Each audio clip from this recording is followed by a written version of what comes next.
लड़की ने सर्फिंग के दौरान अचानक एक भयानक दृश्य देखा। समुद्र की सतह पर एक खाई हुई व्हेल की लाश तैर रही थी। उसके शरीर पर बड़े बड़े काटने के निशान से साफ पता चलता है कि उसे किसी बड़े शिकारी ने हमला किया है। अचानक ऐसा लगा कि समुद्री पक्षियों ने कुछ देखा और वे सब लाश से उड़ गए। नैन्सी ने सहज रूप से बचने की कोशिश की, लेकिन दुर्भाग्य से वह पानी में गिर गई। हालांकि उसने यह नहीं देखा कि एक विशाल जीव अचानक पानी के नीचे से गुजर गया। आसमान में डर से घूम रहे समुद्री पक्षियों को देखते हुए नैन्सी ने भी महसूस किया कि इस जगह पर ज्यादा देर नहीं रुका जा सकता, इसलिए वह तुरंत किनारे की ओर तैरने लगी। इस समय एक बड़ी समुद्री लहर आई। नैन्सी ने तुरंत उठकर सर्फ बोर्ड पर पैर रखा और समुद्री लहर की शक्ति का उपयोग करके जल्दी से किनारे पर लौटने की तैयारी की, लेकिन उसे यह नहीं पता था कि एक काली छाया भी वहां छिपी थी। बस एक जोर की आवाज सुनी और वह तुरंत अपना संतुलन खो बैठा और पानी में गिर पड़ा। समुद्री लहर के प्रहार के कारण नैन्सी अनियंत्रित होकर लगातार घूमने लगी। उसके पैर पर बंधा सर्फ बोर्ड भी खींच लिया गया और उसका शरीर जोर से चट्टान पर टकरा गया। किसी तरह अपने शरीर को स्थिर करके उसने जल्दी से पानी से बाहर निकलने के लिए तैरना शुरू किया और फिर तेजी से सर्फबोर्ड की ओर तैरने लगी। लेकिन जैसे ही उसने सर्फबोर्ड को पकड़ा, एक अजीब ताकत ने उसे फिर से पानी में खींच लिया और तुरंत उसके चारों ओर का समुद्र का पानी खून से लाल हो गया। दरअसल एक बड़ी सफेद शार्क ने उसकी जांघ को मजबूती से काट लिया था और जीवित रहने की प्रवृत्ति ने नैन्सी को जोरदार संघर्ष करने के लिए प्रेरित किया। उसने अपने दूसरे पैर से शार्क को जोर से मारा। आखिरकार जब वह लगभग दम घुटने वाला था, उसने शार्क के काटने से खुद को छुड़ाया और पानी की सतह पर आ गया। जांघ में होने वाले तेज दर्द ने नैन्सी को चीखने पर मजबूर कर दिया, लेकिन उसके पास सांस लेने का समय नहीं था। उसे जल्दी से एक सुरक्षित जगह ढूंढनी थी। इस समय किनारे तक तैरना लगभग असंभव था, इसलिए उसने पीछे मुड़ने का फैसला किया और पास में स्थित व्हेल की लाश की ओर तैरने लगी और शार्क भी उसके पीछे लगी रही। अपना शिकार नहीं छोड़ना चाहती थी।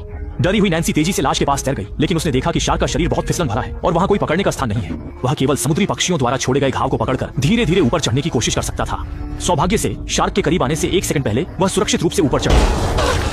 थका हारा वह व्हेल की पीठ पर लेट गया और जोर जोर से सांसें लेने लगा और तभी उसे एहसास हुआ कि उसकी जांघ पर गहरे घाव से अब भी खून बह रहा है। नैन्सी ने तुरंत अपने टखने की रस्सी खोलकर उसे जांघ के ऊपरी हिस्से पर कसकर बांध लिया ताकि अधिक खून बहने के कारण उसे बेहोशी न हो। तीव्र दर्द ने नैन्सी को लगभग बेहोश कर दिया, लेकिन अनायास सिर उठाने पर उसे 2 सर्फिंग करके लौट रहे पर्यटक दिखाई दिए। देखते ही देखते वे लोग कार चलाकर जाने वाले थे। नैन्सी ने जल्दी से उठकर जोर से मदद के लिए चिल्लाया। अरे अचानक जीप रुक गई और नैन्सी को लगा कि उन्होंने उसे देख लिया है, लेकिन यह देखकर हैरानी हुई कि वे सिर्फ कार में सामान व्यवस्थित कर रहे थे और फिर बिना पीछे देखे ही समुद्र तट छोड़ दिया। नैन्सी ने दर्द भरी पुकार लगाई, लेकिन बस बेबस होकर उन्हें आंखों के सामने गायब होते हुए देखती रही। और भी बुरा यह था कि चालाक शार्क न तो जाने का इरादा रखती थी, बल्कि वह व्हेल की लाश को पलटने की कोशिश कर रही थी ताकि उसे नीचे गिरा सके। यह समझते हुए कि यहाँ भी अब सुरक्षित नहीं है, नैन्सी ने बेचैनी से चारों ओर देखा, क्या कहीं और अधिक सुरक्षित स्थान है। लेकिन समुद्र तट और बुआ दोनों ही बहुत दूर थे। शार्क उसे तैरकर जाने का समय नहीं देगी, केवल सामने की चट्टान में शायद थोड़ा जीवन बचा है।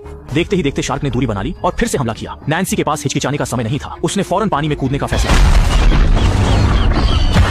सोचा भी नहीं था कि दर्जनों टन भारी व्हेल को शार्क ने सीधे उछालकर दूर फेंक दिया और उसने मौके का फायदा उठाया जब तक कि शार्क ने उसे नहीं देखा। नैन्सी ने तेजी से तैरना शुरू किया, यहाँ तक कि समुद्री पानी के जी से जांघ में दर्द के बावजूद भी उसने रुकने की हिम्मत नहीं की।